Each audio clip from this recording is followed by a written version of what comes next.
Are you an expat working in Thailand? Here are 7 practical tips to help you navigate the Thai work culture, such as learning to ride an elephant to work and the proper way to wear elephant pants in the office.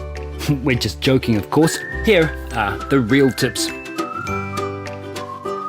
Tip number 1, the why. Thais greet each other with a why in virtually every situation. Tempt the why and people will likely appreciate the fact that you are absorbing the local culture.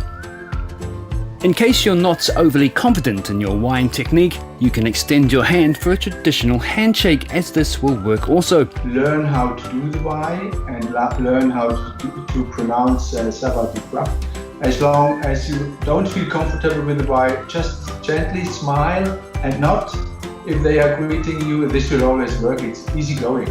Thais will make an exception for you as a foreigner. Thai people are generally polite and respectful. It's all to do with a concept that's known as kreng chai.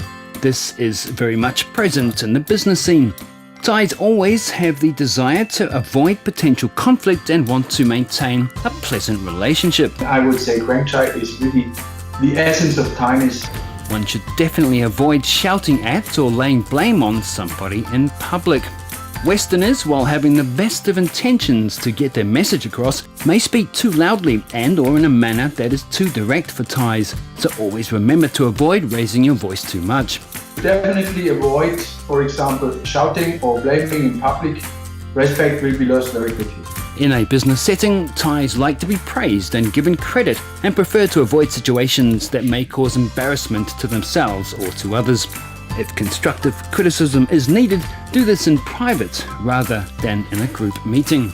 Do have a go at learning to speak Thai. It will show your interest, and let's face it, speaking the local lingo wherever you are is always going to make life a lot easier. While native English speakers are often amused by accents, Thais aren't going to judge you when you're attempting to speak their language. They'll probably help you correct your pronunciation.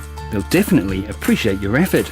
Generally for Thais, the head is the highest, as in the most worthy of honour or respect, part of the body, with the feet being the lowest. Thus, avoid touching someone's head and don't try to pass something over someone else's head. Don't put your feet up on your desk or point at anything or anyone with your feet, and also avoid pointing with one finger.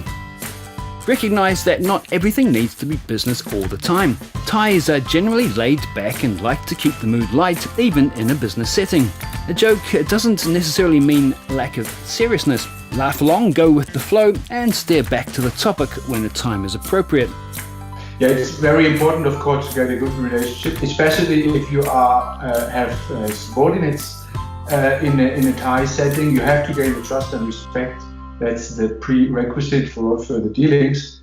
And my experience is that as food is very important, this is a good starting point. So just join or invite your colleagues or your subordinates for lunch and have lunch together with them.